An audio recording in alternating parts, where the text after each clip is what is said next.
on this morning, but the only one I got to talk to on this was Bob Dole, and I'd like to see it go forward, obviously. I might follow I've up. never wavered in my support for John Tower. If I could follow up, so there's a report in the Wall Street Journal this morning that Senator Tower promoted a federal judgeship for the son of a man with whom he had done business to his own personal benefit. And I was wondering if that was news to you, sir, and if it troubled you in any way. I never heard of such a report, and one thing after another, and you're telling me something I don't know anything about. Yeah. Is this announcement by Congressman Grant this morning overcome the embarrassment to the party of the election Saturday of David Duke, a former member of the Ku Klux Klan, and do you intend to, you came out for his opponent in the election, so did former President Reagan.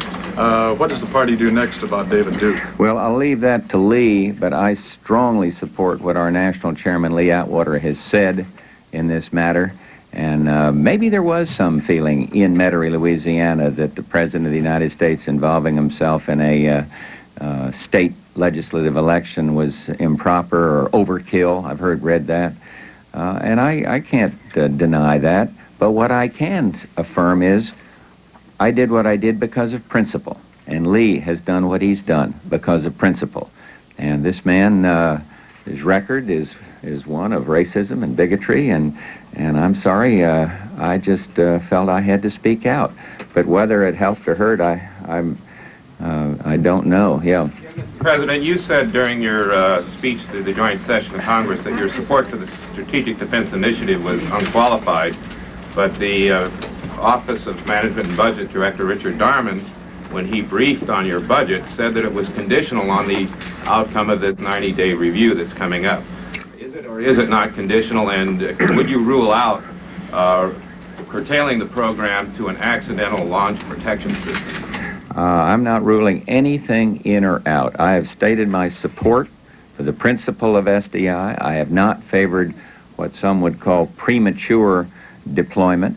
But on the other hand, I will be very interested in seeing what this overall review comes up with. And I'm not going to close any doors or open any in regards to this or any other systems. We're going to have to make some tough choices on defense. I'm aware of that, and so let's wait and see what the review produces. Leslie. Mr. President, back on John Tower, if we could. You said that the process has been unfair, and I'd like to ask you specifically about Sam Nunn, who some people say will now run defense policy because John Tower has been so weakened and damaged by this drip, drip, drip of allegations. I think Sam Nunn would be the first to deny that. I think he's been fair, and have so stated before. The rumors. He's not been promulgating a lot of endless rumors that had proved to have no basis in fact. None. So he's done. But the idea that he will run defense, that he will run defense policy, I think he'd be the first to say that's not true. He will be a key player in it, and I hope that he'll be able to support Senator Tower. Tower damaged in his ability to speak out for the Pentagon now that he's had such a lengthy process? No. Anybody that's been through this ordeal will be stronger, not weaker. Yeah.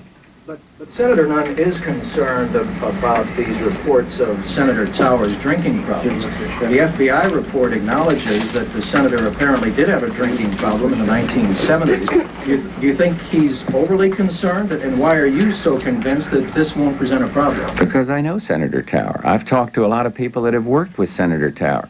I've seen the report on Senator Tower, and I see nothing in there that would make me, if I were a senator, vote against Senator Tower. Now, Senator Nunn, he's got to reach his own conclusions, and I think he's been fair, and I think he is approaching it in a very professional manner. But I hope he reaches the same conclusion that I've reached. Yeah, in the back. Mr. President, Washington, D.C. and other big cities have been besieged with violence lately. Do you see any role at all that the federal government can play to help in that area? Well, I hope so. But certainly in Washington, we have a responsibility. It's a federal city, and a lot of the funds obviously come from the federal government. But there isn't any easy answer to that. And yet I, campaign strongly on enforcing existing law, on being tough on criminals, on more prison space, and I think that those things all will be caught up in our new anti-drug effort that I'm looking to Bill Bennett to lead. And so it's a complicated problem where everybody in the country has a stake in it. Everybody should be trying to do something about it. And yes, I think the federal government has a role in that. Is there any federal money for it? Is this something that you really do not have the resources to attack? Yes, there will be federal money, and I wish we had more. Yeah, Charles. Mr. President. How far do we go to be democratic here? No, that's too far. Here. In answer to Helen's question, that you wanted your first step in the Middle East to be prudent. What do you mean by a prudent step? What do you have in mind? But what I have in mind is I don't want to just send somebody charging off on a mission to counter Mr. Shevardnadze's trip to see Mubarak and others.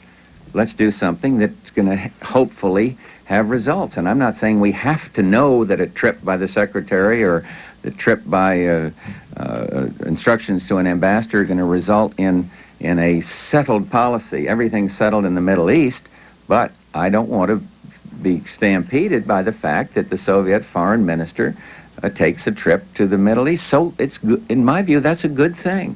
What role do you think Mr. Shevardnadze and the Soviets could and should be playing? I think that should be a limited role, and I think that's what it's going to be. And that's exactly the way it should be, and I think the people in the Middle East feel that way. But the fact that he goes there really shouldn't be bad, yeah. Mr. President, viewed as with alarm. If the West Germans refuse to modernize short-range weapons, will that hurt the alliance in the long run and perhaps result in the denuclearization of Europe? Too hypothetical a question, Jerry, for me to answer. I'll ask you a Japan question. Shoot. With the summit starting tomorrow, how do you reassure those Americans who are afraid of Japanese economic power, who think they are buying and are owning too much of the United States economy? I tell them that the Japanese have the third largest holder of investment in the United States, behind the UK and the Netherlands. I tell them that it is important, if we believe in open markets, that people be allowed to invest here, just as I'd like to see more openness for American investors in other countries. I tell them that we have to do a better job in knocking down barriers to American products in the various markets. I tell them don't get so concerned over foreign ownership that you undermine the securities markets in this country. We have horrendous deficits, and foreign capital joins domestic capital in financing those deficits.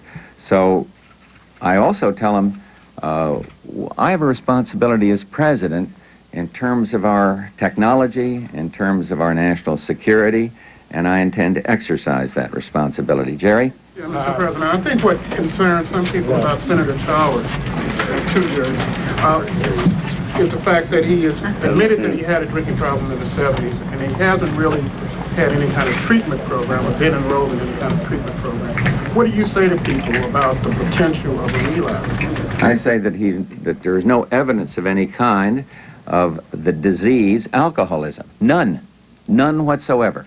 And that would be something that that your question is addressed to.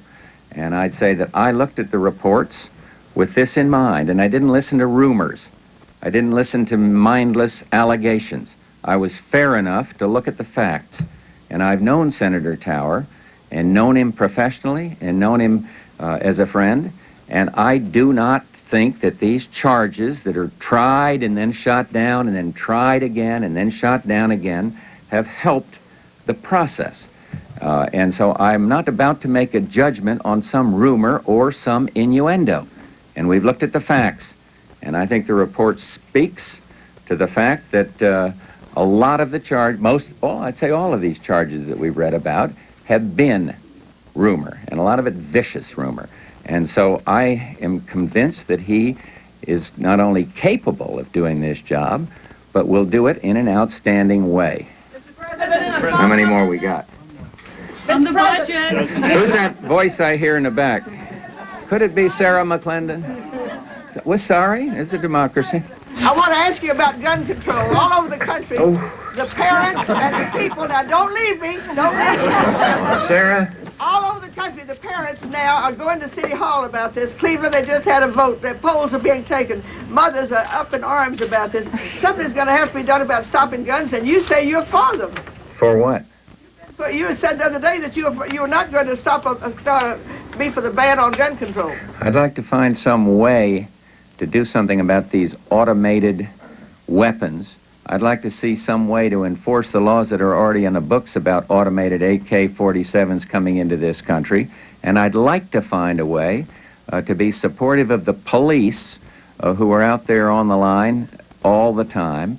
And maybe there is some answer to it. But I also want to be the president that protects the rights of people to have arms. And so you don't go so far that the legitimate rights on some legislation are impinged on. That's what we said last year, but now... But Sarah, look at the laws on gun control, and you'll find where some of the most stringent gun control laws exist, that weapons are procured there and weapons are used there. So you're not going to get me to do anything other than to say, look, I'm very concerned about this. I'd like to find a way to do something about this, and we're going to take a hard look to see what we can do about it, if anything, that would be helpful. But whenever there is a crime involving a firearm, there are various groups, some of them quite persuasive in their logic, that think you can ban certain kinds of guns, and I am not in that mode. I am in the mode of being deeply concerned and would like to be a part of finding a national answer to this problem. Now we got time for one more, right in the middle. All right, you two fight about it. Speaking of rights, I want to ask you if it disturbs you at all that American booksellers were forced to take Mr. Rushdie's book, intimidated into taking Mr. Rushdie's book off the shelves, and if you've given any thought to some sort of federal protection to help them defend the... The answer is yes, and federal protection would be to enforce the laws that exist against people doing violence, and of course I'm concerned about that. Who wouldn't be? Yeah, Owen gets to follow up, and then I'm leaving. Budget question. I know there's an overwhelming... Owen has got the last question, and I got the last word. Second last, sorry about that. I'm going to ask about Iran. My follow-up will be on the budget. Get out of there. You may ruin it for everybody, because what we're going to do then is stay with one question. I'm thinking very hard about this, and I know that there's... No? Go ahead. One question. Do you plan to take any unilateral action toward Iran because of these death threats? Since, as Karen mentioned, American booksellers have had to already, as a precaution, they claim, to remove books from their shelves. There is an American connection, and you've also been slow to speak out about. Our Secretary of State spoke out on my behalf the other day. We're speaking out here today, and my view is that we are an open society.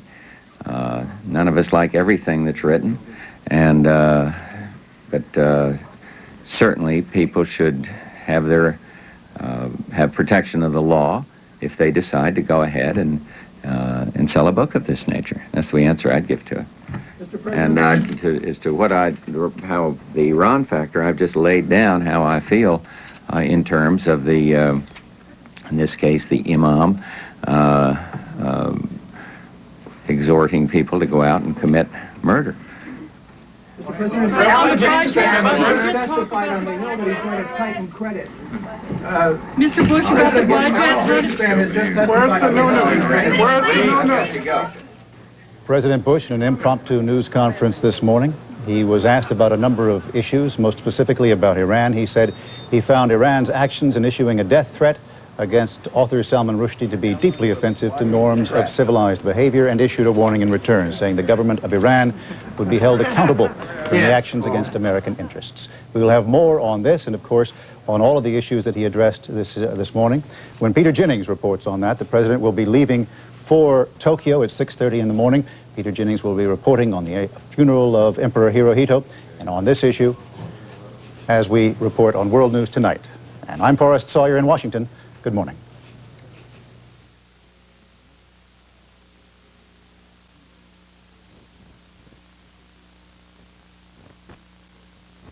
special report has come to you from ABC News in Washington. We now resume our regular program schedule after this from our local stations.